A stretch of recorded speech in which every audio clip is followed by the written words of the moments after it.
ಕರ್ನಾಟಕದ number 1 PU college Excel PU college Guruvayanakere. Kantara chapter 1 super success ಆಗಿದೆ. ಜಗತ್ತಿನಾದ್ಯಂತ ಸದ್ದು ಮಾಡಿತು ಸಿನಿಮಾ. ಈ ಸಿನಿಮಾದ ನಿರ್ದೇಶಕ ನಟ ಡಿವೈನ್ ಸ್ಟಾರ್ ರಿಷಬ್ ಶೆಟ್ಟಿಗೆ ದೈವ ಬಲ ಸಿಕ್ಕಿದೆ. ರಿಷಬ್ ಶೆಟ್ಟಿ ಬೆನ್ನಿಗೆ ನಿಂತಿದೆ ಪಂಜುರ್ಲಿ ದೈವ. ಕಾಂತಾರ ಚಾಪ್ಟರ್ 1 ಯಶಸ್ಸು ಸಿಕ್ಕಂತಹ ಬೆನ್ನಲ್ಲೇ ಪಂಜುರ್ಲಿ ದೈವಕ್ಕೆ ಹರಕೆ ಕೋಲವನ್ನ ಸಲ್ಲಿಸಿದ್ದಾರೆ ನಟ ರಿಷಬ್ ಶೆಟ್ಟಿ. ಹರಕೆ ಕೋಲ ನೀಡಿದಂತಹ ರಿಷಬ್ಗೆ ಪಂಜುರ್ಲಿ ದೈವ ಅಭಯ ಕೊಡ್ತು. ಒಳ್ಳೆಯ ರೀತಿಯಲ್ಲಿ ನೀವು ಕೋಲವನ್ನ ನಡೆಸಿಕೊಟ್ಟಿದ್ದೀರಿ. ಕೊಟ್ಟ ಸೇವೆಯನ್ನ ಸಂತೋಷದಿಂದ ನಾನು ಸ್ವೀಕರಿಸಿದ್ದೀನಿ. ಕಣ್ಣೀರು ಸುರಿಸಬೇಡ, ನಿನ್ನ ಹಿಂದೆ ನಾನು ಸದಾ ಇದ್ದೀನಿ. ಎಲ್ಲರೂ ನನ್ನ ಮೇಲೆ ನಂಬಿಕೆಯನ್ನ ಇಟ್ಟಿದ್ದಾರೆ. ಎಲ್ಲರನ್ನೂ ನಾನು ರಕ್ಷಿಸಿದ್ದೇನೆ. ನನ್ನ ಮೇಲಿನ ನಂಬಿಕೆಗೆ ಘಾಸಿಯಾಗಿಲ್ಲ ಅಂತ ಹೇಳಿ ದೈವ ನುಡಿದಿದೆ ರಿಷಬ್ ಶೆಟ್ಟಿಯವರ ಮುಂದೆ. ಆ ಮೂಲಕ ಸಿನಿಮಾ ರಿಲೀಸ್ ಆದಂತಹ ನಂತರದಲ್ಲಾದಂತಹ ಕೆಲ ಬೆಳವಣಿಗೆಗಳು, ರಿಷಬ್ ಶೆಟ್ಟಿಯವರ ವಿರುದ್ಧ ಕೇಳಿ ಬಂದಂತಹ ಟೀಕೆಗಳು, ಅದೆಲ್ಲವನ್ನ ಮೀರಿ ನಿನ್ನ ಜೊತೆ ನಾನಿದ್ದೀನಿ ಅನ್ನುವಂತಹ ದೈವ ಬಲ ರಿಷಬ್ ಶೆಟ್ಟಿಯವರಿಗೆ ಸಿಕ್ಕಿದೆ.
ಇದೇ ನೋಡಿ ದೈವದ ಅಭಯ ನಟ ರಿಷಬ್ ಶೆಟ್ಟಿಯವರಿಗೆ ಸಿಕ್ಕಿತ್ತು. ಮಂಗಳೂರಿನ ಬಾರೇಬೈಲ್ನಲ್ಲಿ ವಾರಾಹಿ ಪಂಜುರ್ಲಿ ದೈವಸ್ಥಾನದಲ್ಲಿ ಹರಕೆಯನ್ನ ತೀರಿಸಿದ್ದಾರೆ. ಗಗ್ಗರ ಸೇವೆ ಹಾಗೆ ಅನ್ನ ಸಂತರ್ಪಣೆ ಕಾರ್ಯಕ್ರಮದಲ್ಲಿ ಇಡೀ ಕಾಂತಾರ ಸಿನಿಮಾ ತಂಡ ಭಾಗಿಯಾಯಿತು. ರಿಷಬ್ ಶೆಟ್ಟಿ ಅವರ ಪತ್ನಿ ಪ್ರಗತಿ ಶೆಟ್ಟಿ ಅವರ ಇಡೀ ಕುಟುಂಬ ಮಾತ್ರ ಅಲ್ಲ, ಕಾಂತಾರ ಚಿತ್ರತಂಡ ಪ್ರೊಡ್ಯೂಸರ್ ಆಗಿರುವಂತಹ ವಿಜಯ್ ಕಿರಗಂದೂರು ಅವರನ್ನ ಗಮನಿಸ್ತಾ ಇದ್ದೀರಿ. ಅವರ ಜೊತೆಗೆ ಸಂತೋಷ್ ಆನಂದರಾಮ್ ನಿರ್ದೇಶಕ ಅವರು ಕೂಡ ಭಾಗಿಯಾಗಿದ್ರು. ಸಿನಿಮಾದ ರೈಟರ್ಗಳಲ್ಲಿ ಒಬ್ಬರಾದಂತಹ ಶಮೀಲ್ ಗೌತಮ್, ಇಡೀ ಚಿತ್ರತಂಡ ಬಾರೇಬೈಲಿನ ಈ ವಾರಾಹಿ ಪಂಜುರ್ಲಿ ದೇಗುಲದಲ್ಲಿ ನಡೆದಂತಹ ದೈವದ ಹರಕೆ ಏನಿದೆ, ಆ ಗಗ್ಗರ ಸೇವೆಯನ್ನ ಸಲ್ಲಿಕೆ ಮಾಡಿದ್ದೇನಿದೆ, ಆ ಕಾರ್ಯಕ್ರಮದಲ್ಲಿ ಭಾಗಿಯಾಗಿದ್ರು. ಆ ಸಂದರ್ಭದಲ್ಲಿ ದೈವ ಕೊಟ್ಟಂತಹ ಅಭಯ, ಆ ದೈವದ ನುಡಿಯನ್ನ ಗಮನಿಸ್ತಾ ಇದ್ದೀರಿ. ದೈವದ ಭಾಷೆಯೇ ಅದು. ಆ ಭಾಷೆಯಲ್ಲಿ ದೈವ ಹೇಳಿದ್ದೇನು, ಒಳ್ಳೆಯ ರೀತಿಯಲ್ಲಿ ನೀವು ಕೋಲವನ್ನ ನಡೆಸಿಕೊಟ್ಟಿದ್ದೀರಿ. ಕೊಟ್ಟ ಸೇವೆಯನ್ನ ನಾನು ಬಹಳ ಸಂತೋಷದಿಂದ ಸ್ವೀಕಾರ ಮಾಡಿದ್ದೀನಿ. ನೀನು ಕಣ್ಣೀರು ಸುರಿಸಬೇಡ, ನಿನ್ನ ಹಿಂದೆ ನಾನು ಸದಾ ಇದ್ದೀನಿ. ಎಲ್ಲರೂ ನನ್ನ ಮೇಲೆ ನಂಬಿಕೆಯನ್ನ ಇಟ್ಟಿದ್ದಾರೆ. ಎಲ್ಲರನ್ನ ನಾನು ರಕ್ಷಣೆ ಮಾಡಿದ್ದೀನಿ. ನನ್ನ ಮೇಲಿನ ನಂಬಿಕೆಗೆ ಘಾಸಿಯಾಗಿಲ್ಲ ಅಂತ ದೈವ ನುಡಿಯನ್ನ ಕೊಟ್ಟಿದೆ. ನನ್ನ ಮೇಲಿನ ನಂಬಿಕೆಗೆ ಘಾಸಿಯಾಗಿಲ್ಲ ಅನ್ನೋದೇ ಇಲ್ಲಿ ಬಹಳ ಪ್ರಮುಖವಾಗಿ ಕಾಣಿಸ್ತಾ ಇರೋದು.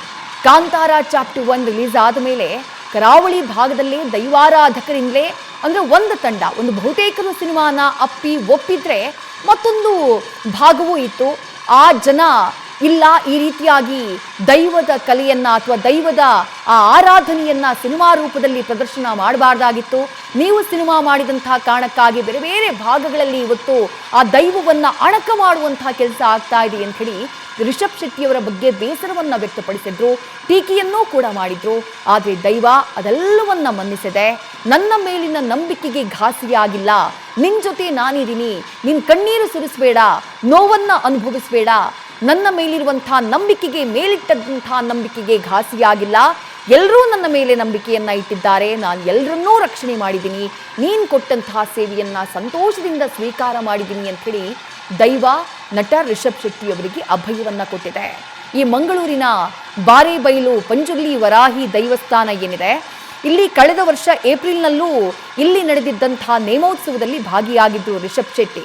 ಮಗನ ಹುಟ್ಟುಹಬ್ಬದ ದಿನ ಬಾರೇಬೈಲು ದೈವಸ್ಥಾನಕ್ಕೆ ಆಗಮಿಸಿದ್ರು. ಈಗ ಅದೇ ದೈವಸ್ಥಾನದಲ್ಲಿ ನಿನ್ನೆ ಹರಕೆ ನೇಮೋತ್ಸವದಲ್ಲಿ ಭಾಗಿಯಾಗಿದ್ದಾರೆ. ಗಗ್ಗರ ಸೇವೆಯ ಜೊತೆಗೆ ಅನ್ನ ಸಂತರ್ಪಣೆಯಲ್ಲಿ ಭಾಗಿಯಾಗಿದ್ದಾರೆ ನಿನ್ನೆ ರಿಷಬ್ ಶೆಟ್ಟಿ ಅವರು. ಅವರ ಜೊತೆಗೆ ನಿರ್ಮಾಪಕ ವಿಜಯ್ ಕಿರಗಂದೂರು, ಜೊತೆಗೆ ನಿರ್ದೇಶಕ ಆನಂದ್ ರಾಮ್ ಸೇರಿದಂತೆ ಇಡೀ ಚಿತ್ರತಂಡ, ಕಾಂತಾರ ಚಾಪ್ಟರ್ 1ನಲ್ಲಿ ಕೆಲಸ ಮಾಡಿದಂತಹ ಇಡೀ ಚಿತ್ರತಂಡ ಭಾಗಿಯಾಗಿದೆ. ಕಳೆದ ಬಾರಿ ಇದೇ ರೀತಿ ದೈವ ಕೋಲದಲ್ಲಿ ಭಾಗಿಯಾದಾಗ ಸಂಸಾರದಲ್ಲಿ ಜಾಗರೂಕತೆಯಿಂದ ಇರುವಂತೆ ದೈವ ಎಚ್ಚರಿಕೆಯನ್ನ ಕೊಟ್ಟಿತ್ತು. ಹರಕೆ ಕಟ್ಕೊಂಡಿದ್ರೆ ಅದನ್ನ ಕೊಟ್ಟು ಬಿಡು ಅಂತ ಹೇಳಿ ರಿಷಬ್ ಶೆಟ್ಟಿಗೆ ಸೂಚನೆಯನ್ನ ಕೊಟ್ಟಿತ್ತು. ಕಾಂತಾರ ಚಾಪ್ಟರ್ 1 ಯಶಸ್ವಿಯಾಗ್ತಾ ಇದ್ದ ಹಾಗೆ ಆ ಗಗ್ಗರ ಸೇವೆ ಹಾಗೆ ಅನ್ನ ಸಂತರ್ಪಣೆ ಎರಡನ್ನೂ ಕೂಡ ಸಲ್ಲಿಸಿ ಹರಕೆಯನ್ನ ತೀರಿಸಿದ್ದಾರೆ ರಿಷಬ್ ಶೆಟ್ಟಿ. ರಿಷಬ್ ಶೆಟ್ಟಿ ಅವರಿಗೆ ದೈವ ಅಭಯವನ್ನ ಕೂಡ ಕೊಟ್ಟಿದೆ.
ಕಾಂತಾರದ ಮೂಲಕ ಡಿವೈನ್ ಸ್ಟಾರ್ ಆಗಿ ಬದಲಾದಂತಹ ರಿಷಬ್ ಶೆಟ್ಟಿಯವರು ಅದೇ ದೈವಕ್ಕೆ ಸಂಬಂಧಪಟ್ಟಂತಹ ಸಿನಿಮಾಗಳನ್ನು ಮಾಡಿಯೇ ವಿಶ್ವವಿಖ್ಯಾತಿಯನ್ನು ಗಳಿಸಿದ್ದು.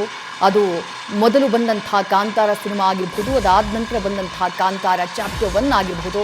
ಇವತ್ತಿಗೆ ಸೂಪರ್ ಸ್ಟಾರ್ ಆಗಿ ರಿಷಬ್ ಶೆಟ್ಟಿಯವರು ಬೆಳೆದಿದ್ದಾರೆ ಅಂತಂದರೆ ಅದಕ್ಕೆ ಅವರಿಗೆ ಸಿಕ್ಕಂತಹ ದೈವದ ಆಶೀರ್ವಾದವೇ ಕಾರಣ. ಕಾಂತಾರ ಸಿನಿಮಾ ಮಾಡೋದಕ್ಕೂ ಮೊದಲು ದೈವದ ಅನುಮತಿಯನ್ನು ಪಡೆದು ಸಿನಿಮಾ ಮಾಡಿದ್ರು. ಅದಾದ ನಂತರವೂ ಹಲವು ನೇಮ ಕೋಲಗಳಲ್ಲಿ ಭಾಗಿಯಾಗಿದ್ರು. ಕಾಂತಾರ ಚಾಪ್ಟರ್ 1 ಮಾಡುವಂಥ ಟೈಮಲ್ಲೂ ಕೂಡ ಅದಕ್ಕೆ ಅದರದ್ದೇ ಆದಂಥ ಒಂದಿಷ್ಟು ಪದ್ಧತಿಗಳಿದ್ದಾವೆ, ಪಾಲನೆಗಳಿದ್ದಾವೆ, ಅನುಮತಿಯನ್ನು ಪಡೆಯಬೇಕು. ಯಾಕಂದರೆ ದೈವ ಕೋಲ ಅಥವಾ ಈ ದೈವಾರಾಧನೆ ಅನ್ನುವಂಥದ್ದು ಅದು ಜಾನಪದ ಕಲೆಯಲ್ಲ. ಕರಾವಳಿಯಲ್ಲಿ ಅದು ಆ ಭಾಗದ ಜನರ ಬದುಕಿನ ಭಾಗ, ಬದುಕಿನ ನಂಬಿಕೆ. ಆ ಭಾಗದ ಜನ ದೇವರಿಗೆ ಹೆದರ್ತಾರೋ ಇಲ್ವೋ ಗೊತ್ತಿಲ್ಲ, ಆದರೆ ದೈವಕ್ಕೆ ಹೆದರ್ತಾರೆ, ದೈವ ಕೊಡುವಂಥ ಶಿಕ್ಷೆಗೆ ಹೆದರ್ತಾರೆ, ದೈವದ ಮಾತಿಗೆ ಬದ್ಧರಾಗಿರ್ತಾರೆ. ಅಂದರೆ ದೈವಾರಾಧನೆ ಅನ್ನೋದು ಆ ಭಾಗದ ಆ ಮಣ್ಣಿನಲ್ಲೇ ಅದು ಅಡಕಾಗಿ ಹೋಗ್ಬಿಟ್ಟಿದೆ. ಪರಶುರಾಮ ಸೃಷ್ಟಿಸಿದಂತಹ ಜಾಗದಲ್ಲಿ ದೈವಾರಾಧನೆಗೆ 1000ಕ್ಕೂ ಹೆಚ್ಚು ದೈವಗಳ ಆರಾಧನೆ ನಡೆಯುತ್ತೆ. ಊರಿಂದ ಊರಿಗೆ ಅದು ಬದಲಾಗುತ್ತೆ, ಗುತ್ತಿನ ಮನೆಯಿಂದ ಗುತ್ತಿನ ಮನೆಗೆ ಅದರ ಆರಾಧನೆ ಬದಲಾಗುತ್ತೆ. ಕಾಂತಾರ ಸಿನಿಮಾದ ಶೂಟಿಂಗ್ ಆರಂಭ ಮಾಡಿದಂಥ ಟೈಮಲ್ಲೂ ದೈವದ ಅನುಮತಿಯನ್ನು ಪಡೆದು ಆರಂಭ ಮಾಡಿದ್ರು ರಿಷಬ್ ಶೆಟ್ಟಿ. ಅದಾದ ನಂತರ ಹಲವು ನೇಮ ಕೋಲಗಳಲ್ಲಿ ಭಾಗಿಯಾಗಿದ್ದು ಈಗ ಕಾಂತಾರ ಚಾಪ್ಟರ್ 1 ಸೂಪರ್ ಸಕ್ಸಸ್ನ ಕಂಡಿದೆ. ಅದಾದಂಥ ನಂತರದಲ್ಲಿ ಬಾರೆ ಬೈಲಿನಲ್ಲಿರುವಂಥ ಈ ವರಾಹಿ ಪಂಜುರ್ಲಿ ದೈವಸ್ಥಾನ ಏನಿದೆ ಆ ದೈವಸ್ಥಾನಕ್ಕೆ ಬಂದು ಗಗ್ಗರ ಸೇವೆಯನ್ನು ಸಲ್ಲಿಸಿದ್ದಾರೆ. ಅನ್ನ ಸಂತರ್ಪಣೆ ಕಾರ್ಯಕ್ರಮದಲ್ಲೂ ಭಾಗಿಯಾದರು ರಿಷಬ್ ಶೆಟ್ಟಿ. ಇಡೀ ಚಿತ್ರತಂಡ, ನಿರ್ಮಾಪಕ ವಿಜಯ್ ಕೆರಗಂದೂರು ಸೇರಿದಂತೆ ಇಡೀ ಚಿತ್ರತಂಡ ಸಾಥ್ ಕೊಡ್ತು. ಇದರ ಮಧ್ಯೆ ಸ್ಯಾಂಡಲ್ವುಡ್ನ ಮತ್ತೋರ್ವ ನಿರ್ದೇಶಕರಾಗಿರುವಂತಹ ಸಂತೋಷ್ ಆನಂದರಾಮ್ ಅವರು ಕೂಡ ಈ ಸೇವೆಯಲ್ಲಿ, ಈ ಕೋಲೋತ್ಸವದಲ್ಲಿ ಭಾಗಿಯಾದರು. ಈ ಸಂದರ್ಭದಲ್ಲಿ ದೈವ ಕೊಟ್ಟಂಥ ಅಭಯ ನಟ ರಿಷಬ್ ಶೆಟ್ಟಿಯವರಿಗೆ. ಸಿನಿಮಾ ಸೂಪರ್ ಸಕ್ಸಸ್ ಆಗಿದ್ರೂ ಕೂಡ ಹಲವು ಟೀಕೆಗಳು ಕೂಡ ಕೇಳಿ ಬಂದಿದ್ವು. ಅದು ದೈವಾರಾಧಕರಿಂದ. ದೈವಾರಾಧಕರ ಮನಸ್ಸಿಗೆ ಘಾಸಿಯಾಗಿತ್ತು. ಯಾಕಂದರೆ ದೈವಗಳ ಅಣಕ ಹೆಚ್ಚಾಗಿತ್ತು. ಸಿನಿಮಾ ದೊಡ್ಡ ಮಟ್ಟದಲ್ಲಿ ಸಕ್ಸಸ್ ಆದಂಥ ನಂತರದಲ್ಲಿ, ಯಾಕಂದರೆ ಯಾರು ಅಣಕ ಮಾಡ್ತಾರೋ ಅವರಿಗೆ ದೈವಾರಾಧನೆಯ ಅರಿವಿರೋದಿಲ್ಲ, ಅದನ್ನು ಮಾಡಬಾರ್ದು ಅನ್ನೋದ್ರ ಬಗ್ಗೆ ಜಾಗೃತಿ ಇರೋದಿಲ್ಲ. ಹಾಗಾಗಿ ಈ ರೀತಿಯಾದಂಥ ಟೀಕೆಗಳನ್ನು ಖುದ್ದು ರಿಷಬ್ ಶೆಟ್ಟಿಯವರು ಎದುರಿಸಬೇಕಾಯಿತು. ಆದರೆ ನಿನ್ನೆ ಬಾರೆ ಬೈಲಿನ ಈ ಗಗ್ಗರ ಸೇವೆಯ ಸಂದರ್ಭದಲ್ಲಿ ದೈವ ಕೊಟ್ಟಂಥ ಅಭಯವನ್ನು ಗಮನಿಸಿದ್ರೆ, ದೈವ ಹೇಳಿದೆ, ನನ್ನ ಮೇಲಿನ ನಂಬಿಕೆಗೆ ಎಲ್ಲೂ ಘಾಸಿಯಾಗಿಲ್ಲ, ನೀನು ಕಣ್ಣೀರು ಸುರಿಸಬೇಡ, ನಿನ್ನ ಹಿಂದೆ ನಾನು ಸದಾ ಇರ್ತೀನಿ, ಕೊಟ್ಟ ಸೇವೆಯನ್ನು ನಾನು ಬಹಳ ಸಂತೋಷದಿಂದ ಸ್ವೀಕರಿಸಿದ್ದೀನಿ ಅಂತ ಹೇಳಿ ದೈವ ನಟ ರಿಷಬ್ ಶೆಟ್ಟಿಯವರಿಗೆ ಅಭಯವನ್ನು ಕೊಟ್ಟಿದೆ. ಈ ಹಿಂದಿನಿಂದಾನು ರಿಷಬ್ ಶೆಟ್ಟಿಯವರ ಸಿನಿಮಾ ಕ್ಷೇತ್ರದ ಜರ್ನಿ ಇರಬಹುದು, ಅಥವಾ ಅವರ ಕೌಟುಂಬಿಕ ವಿಚಾರ ಇರಬಹುದು, ಅವರ ಸ್ನೇಹಿತರು ಆತ್ಮೀಯ ಬಳಗದ ವಿಚಾರ ಇರಬಹುದು, ಏನೇ ವ್ಯತ್ಯಾಸಗಳಾದಾಗಲೂ ಕೋಲದ ಸಂದರ್ಭದಲ್ಲಿ ದೈವ ಎಚ್ಚರಿಕೆಯನ್ನು ಕೊಟ್ಟಿದ್ದನ್ನು ನೀವು ಗಮನಿಸಿರಬಹುದು. ಈಗಲೂ ಕೂಡ ದೈವ ರಿಷಬ್ ಶೆಟ್ಟಿಯವರ ಜೊತೆಗೆ ನಿಂತಿದೆ, ಅವರಿಗೆ ಅಭಯವನ್ನು ಕೊಟ್ಟಿದೆ.